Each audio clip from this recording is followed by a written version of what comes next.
While Wales is famous for its narrow gauge railway networks, the UK's most significant narrow gauge railway collection actually resides in the Midlands at the Statfold Railway. Founded in 1985, the railway now boasts a collection of over 30 narrow gauge steam engines and 100 locomotives and railway items overall. These range from wagons to locomotives returned from British colonial lines overseas. With a wealth of rolling stock at its fingertips, it's a no-brainer that some of these have appeared in the blooming market of ready-to-run 009 narrow gauge items. Having visited Statfold for the first time this year, I saw it fit to pick some of these up. From the Bluebell Railway, I got a Bachmann RNAD rebuilt 4-wheel open wagon in the Statfold Barn Railway grey livery. By sheer coincidence, Bachmann announced a rerun of their RNAD open-end brake van in Statfold Barn Railway brown livery, so I pre-ordered one of these as well. Having seen both wagons in person, they make a nice pair for my in-progress narrow gauge line.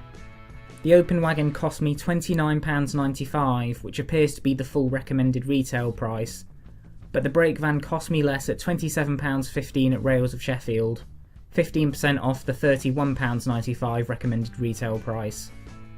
Once again, we have some tiny rolling stock for almost as much as their 00 gauge equivalents, so let's see if I've ripped myself off. First up is the open wagon, product code 393-150. It comes in the standard style clamshell and box packaging, and looks minuscule inside a box filled mostly with air. Once out of the box, the thing that stood out most to me on this wagon was the crisp, almost angelic white of the decals against the deep grey livery. Inside the wagon is plank detail and plenty of empty space. There is moulded brake rigging detailing on the wagon frame which looks convincing and robust for the scale and size. On the wagon ends, either side of the gargantuan couplers are detailed dangling wagon chains, though these are plastic, moulded and fitted perfectly straight.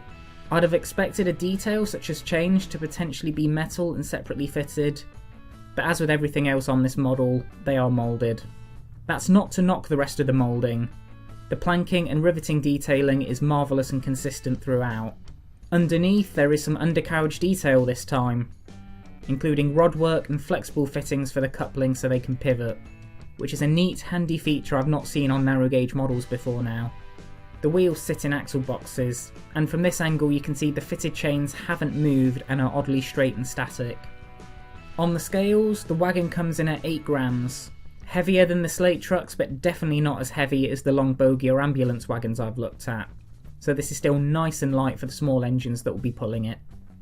Now, onto the Statfold brake van, code 393-101A. This is the one that I was most excited about. I'm lacking narrow gauge brake vans, so this is purposeful as well as interesting. The livery on this has a much more distinct pop and saturation, managing to outshine the finish of the open truck. Already I see a lot more to love here. The brown is clean but not too glossy, and the decal quality is on par with the open wagon. With the inside of the van open for show, we can see the fitted and painted brake wheel, as well as a plethora of separately fitted handrails. The flooring is planked, as are the benches at each end. The wagon frame has separate steps fitted at each doorway, as found on the prototype. The couplings are less overt compared to the wagon, but the brake van does have the same stiff moulded chain details. The one huge issue I have with this wagon that dampens my enthusiasm is the shoddy paint job around the edges and the interior. All around there are brown spots and marks from where care was absent during production. Brown specks mottle the cream insides to various extents on every surface. Time hasn't been taken to cover where the handrails were fitted with an extra lick of cream paint. The fitting of the glazing to the windows is equally poor and disappointing, with obscene edges to the material visible as well as glue marks. One of the windows is also visibly marked, either with paint, scratches or glue. Such quality issues are seldom found with Bachmann, so I was quite taken aback by just how much there was here. Underneath there are the same pivoting couplings as on the open truck, and a slightly different detail arrangement. The wheels have brake housings and framings modelled around them, and once again we can see those rigid chains.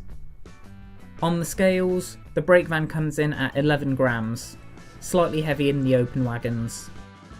From the outside, this does look the part, but for a van that's open, begging and designed to be looked into, I'm shocked Bachmann let this one out with the mess the interior is in. It's contradictory to the wagon's appeal and definitely goes some way to killing it. I was expecting this to outshine the Open Wagon by a mile, but no. With the good, the bad and the ugly covered, let's see how this pair do down on the track. On straight and level track, the Open Wagon is nice and free rolling, zipping along with a firm nudge. The brake van is the same, if slightly tempered by its slightly greater weight. Now for the couplings, which I'm testing by hand due to past issues. However, this time they do link up first time, a pleasant surprise. Now onto the points test, so I've made up a small train. At the head is my dad's visiting double fairly, and in the middle is perhaps my favourite 009 wagon so far, the ambulance wagon. Off goes the train in my now somewhat developed narrow gauge yard. Videos on that coming soon.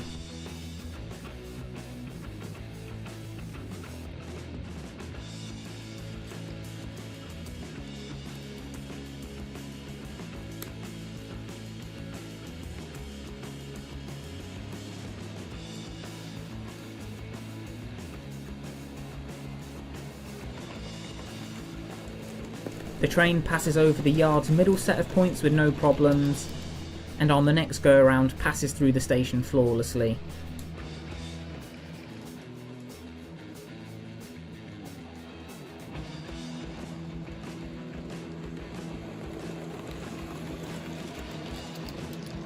The baseboard drawings post the Statfold wagons, no issues either. On the whole, these are fine performers on sharp curves and ballasted track. It's such a shame the inside paintwork of the brake van lets it down, otherwise it'd be getting glowing comments from me. In a train from afar, it's passable, but up close and inside, not so much.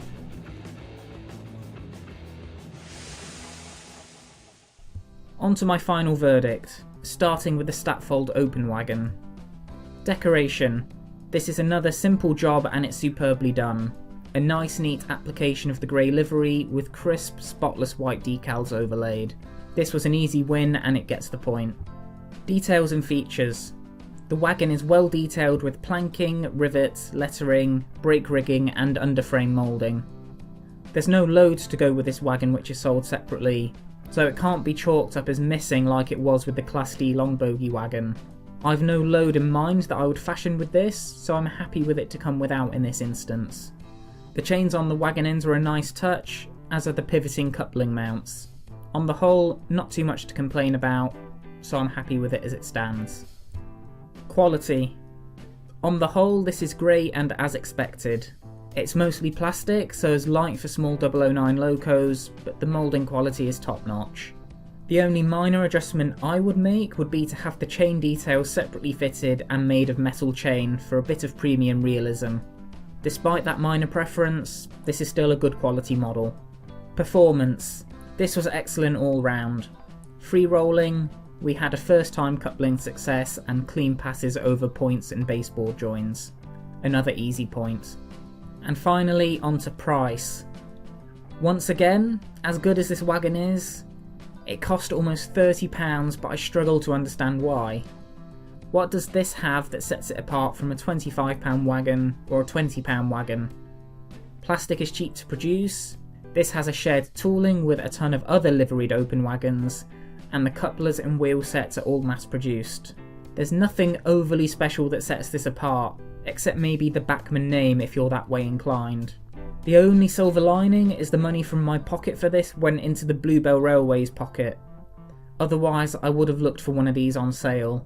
On that basis, I'm going to deduct the price point as under normal circumstances. This would have been too expensive to buy in my eyes. Overall, that's a score of 4 out of 5, making this a model I can highly recommend if you're in the market for some open narrow gauge wagons. Other liveries are available, and hopefully you could grab one slightly cheaper. Now, onto the brake van. Decoration. Outside, this was excellent, but inside was a bit of a mess. Brown paint splatters and specks ruined the cream finish, and the handrail fittings weren't tidied up inside the model. I can't give the decoration point on these grounds, and had I spotted this in a shop I'd have put the model back and walked away. Details and features. There's a lot to love here, from the inside benches, floor planking and brake wheel to all the separately fitted handrails. The chassis also differs from the Open Wagon, having a different step arrangement, brake housings around the wheels and fitted windows on the ends of the cabs. There is still plenty of moulded detail, including the chains, lamp irons on the ends and rivet detailing. The exterior detailing knocks it out the park on such a small wagon, and the inside is pretty good when you ignore the decoration issues. This gets the details and features thumbs up from me. Quality. Oh boy. This is so good in a lot of places, mainly the exterior. We've already covered the internal quality issues, and I chalk that up as dealt with under decoration and consider cutting the brake van some slack if it wasn't for the poor fitting of the window glazing. It makes a worse mess on the inside ends of the wagons, and one of the glazing pieces has some damage to it. Taken with the aforementioned paint splatter, it makes you wonder if the person in Bachmann's quality control was distracted or asleep when this one went through. Poor showing from Bachmann on this one, so no quality point. Performance. Like the Open Wagon, this passed with flying colours. Enough said, I'm happy. And finally, again, onto price. This wagon was cheaper at just over £27, and for the details and external finish I'd say this is one of the better value 009 wagons I've looked at. You see a lot in what you pay, a nice outside, separately fitted details, a true to life tooling, but it's what's hiding inside that proved nasty. With the damaged glazing fitted poorly and the dark paint splodges on the light cream, you wonder what level of finesse you're really paying for. A £27 wagon should not have these kind of issues, inside or out. If I'd seen this in a shop, I'd have not purchased it, simple as. No price point today. So overall, that's a score of 2 out of 5, making this a wagon with bargain potential. That's a real shame as it's lovely, but let down by sloppy quality. If you can find an example for either cheaper or with a pristine internal finish, go for it. Otherwise, be vigilant and have second looks before getting one of these. Man, this one was such a letdown. So, what do you think of the Bachmann Statfold wagons? If you've picked a brake van up, let me know if you've also got the same internal finish issues, or whether it appears I've got a slightly squiffy, unrepresentative example. If you've enjoyed this review, please give it a thumbs up and subscribe to see and hear more from me in the future. Thanks again for watching, and I'll see you in another video very soon. Take care.